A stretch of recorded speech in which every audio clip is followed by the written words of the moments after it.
اعوذ باللہ من الشیطان الرجیم۔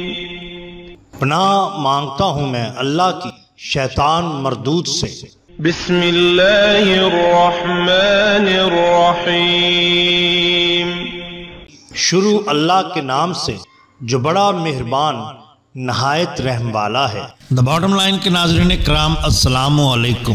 محترم ناظرین، ہم اپنی آج کی ویڈیو میں آپ کو بتائیں گے کہ قرآن پاک کو جلانے والے خود درس عبرت کا نشان کیسے بن گئے۔ ناظرین کرام، اسلام سلامتی والا دین ہے، دوسروں سے محبت پیار کا درس دیتا ہے اور دوسرے مذاہب کی قدر کرتا ہے، لیکن اس کے باوجود مغرب اسلام کے ساتھ کیا زیادتیاں کرتا ہے، اس کی چند مثالیں آپ کے سامنے پیش کریں گے۔ ناظرین، اللہ پاک ہے، وہ قادر مطلق ذات ہے۔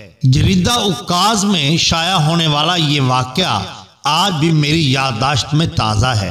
نائجیریا میں شائع ہونے والے اخبار ترتیب میں لکھا ہے کہ پورے نائجیریا میں یہ عبرت اثر واقعہ زبان زد عام ہے۔ یہ واقعہ نہیں بلکہ عیسائی لوگوں کے لیے زلزلہ سے کم نہ تھا۔ باخبر ذرائع کے مطابق عیسائی پادریوں نے ایک مجلس میں حاضرین میں سے کسی کے ہاتھ میں قرآن کریم دیکھا تو سخت غضبناک ہو گیا۔ اس نے قرآن پاک کو چھین کر زمین پر دے مارا، قرآن پر آگ پھیلانے والا آتش گیر مادہ پھینک کر اس کو آگ لگانے کی کوشش کی، لیکن اللہ تعالیٰ کی قدرت سے اور کرشماتی طور پر آگ نے مصحف قرآن کو جلانے کی بجائے اس بدبخت انسان کے ہاتھ کو جلا ڈالا۔ بدقماش پادری کے ہاتھ کو شدید ترین آگ نے پکڑ لیا۔ وہ چیخیں مار کر خوف زدہ کتے کی طرح بھونکنے لگا۔ استغفر اللہ من ذالک۔ اس خوفناک حادثے سے دوچار ہونے والے پادری نے نصیحت پکڑی اور اسلام قبول کرنے کا اعلان کر دیا۔ اس پادری کا نام فروز تھا۔ اس کے بعد گرجا گھر کے متولی یعقوب موسیٰ نے بھی اسلام لانے میں عافیت سمجھی۔ اس واقعہ کی وجہ سے نائجیریا میں تقریباً 200 افراد نے اسلام قبول کیا۔ یہ واقعہ عبرت و نصیحت پکڑنے والوں کے لیے بہت اہم ہے۔ یہ واقعہ عجائب القصص جس کی تالیف منصور الحواجی نے کی ہے سے لیا گیا ہے، لیکن اس کے باوجود ناظرین کچھ لوگ پھر سے ایسی حرکتیں کرنے میں مشغول ہیں جس سے اسلام کی توہین اور مسلمانوں کی دل آزاری ہو۔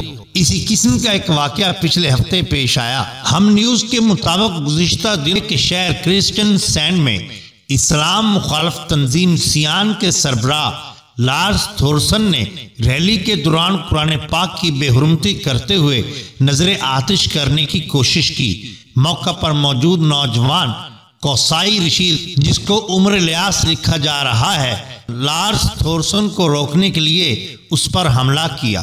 پولیس کی مداخلت کے باعث قرآن پاک کی بے حرمتی کرنے والے کی جان چھوٹی۔ اس واقعہ کے بعد سوشل میڈیا پر نوجوان عمر الیاس کا نام ٹرینڈ کرنے لگا، جبکہ دنیا بھر کے مسلمان ان کی بہادری پر انہیں خراج تحسین پیش کر رہے ہیں۔ قرآن پاک کی بے حرمتی کے خلاف احتجاج ریکارڈ کرانے کے لیے اسلام آباد میں تعینات ناروے کے سفیر کو دفتر خارجہ میں طلب کیا گیا۔ دفتر خارجہ سے جاری بیان کے مطابق ناروے کے سفیر پر واضح کر دیا گیا کہ قرآن پاک کی بے حرمتی پر پاکستان کی حکومت اور عوام کو شدید تشویش ہے۔ پاکستان ناروے کے شہر میں ہونے والے بے حرمتی کے اس واقعہ کی مذمت کرتا ہے۔ ترجمان دفتر خارجہ کے مطابق ایسے واقعات 1.30 ارب مسلمانوں کے جذبات کو مجروح کرتے ہیں۔ پاکستان ناروے حکومت سے ذمہ داروں کو کٹہرے میں لانے کا مطالبہ کرتا ہے۔ مستقبل میں ایسے واقعات کی روک تھام کے لیے ذمہ داروں کو انصاف کے کٹہرے میں لایا جائے۔ کسی بھی مذہب کی اس طرح تصحیح انتہائی تکلیف دہ ہے، لیکن ایسا کیوں ہوا؟ یہ واقعہ کیسے اور کیوں پیش آیا؟ اس حوالہ سے تفصیلات ناروے میں مقیم ایک پاکستانی محمد الیاس نے ویب سائٹ پاکستان 24 کے لیے لکھے گئے مضمون میں بیان کی۔ خیال رہے، جس مسلمان نوجوان نے قرآن پاک کی بے حرمتی کرنے والے کو مزہ چکھایا اس کا نام عمر دھابا یا بعض اسے عمر الیاس سمجھ رہے ہیں۔ جبکہ اصل میں یہ شامی نوجوان کوسائی رشید ہے۔ ناروے کی حکومت اس لعنتی شخص کے ساتھ جو معاملات بھی کرے اس کا تو ہمیں علم نہیں، لیکن اس نے دنیا اور آخرت تباہ کر ڈالی، اور ایسے لوگوں سے تاریخ کے اوراق بھرے پڑے ہیں جنہوں نے قرآن مجید فرقان حمید کی بے حرمتی کرنے کی کوشش کی اور درس عبرت کا نشان بن گئے۔ محترم ناظرین، اگر آپ کو ہماری یہ ویڈیو پسند آئی ہو تو لائک کیجئے، سبسکرائب کیجئے ہمارے چینل دا باٹم لائن کو، تاکہ ہم آپ کے لیے بہترین ویڈیوز لا سکیں۔ اپنے دوستوں کا، گرد و نواح کے لوگوں کا بہت خیال رکھیے۔ اللہ اور اللہ کے رسول صلی اللہ علیہ وسلم سے بہت بہت محبت کیجئے۔ آپ کا بہت شکریہ۔ اللہ حافظ۔